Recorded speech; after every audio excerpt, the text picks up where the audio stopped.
May pag-asa para hubang maligtas after ng rapture? Para po sa mga nagtatanong pa rin kahit napakarami ko nang nai-release po ng mga topic about after rapture.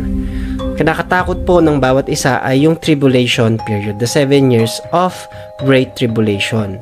Now, wag na po nating nasain na maiwan tayo sa rapture. Nasain po natin na makasama po tayo dyan. Ang lahat po na nagdududa sa kanilang pananampalataya ay espiritu po ng Antichrist.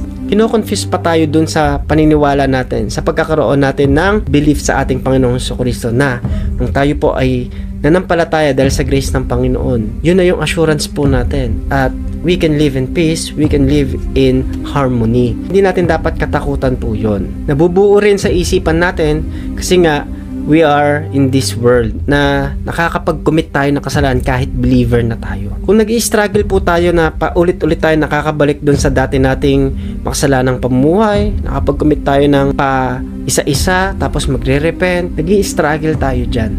Kaya natatakot tayo, baka maiwan tayo sa rapture.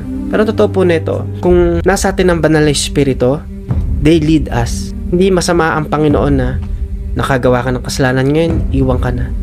Alam ng Diyos nag-struggle ka. So, mas kailangan po natin ang gabay ng banal na espiritu. Dahil ang sabi ng Bible, kapag ginabayan tayo ng banal na espiritu, walang paghatol po dito. Tama yung sinabi ng Bible na may maiiwan, pero may makukuha.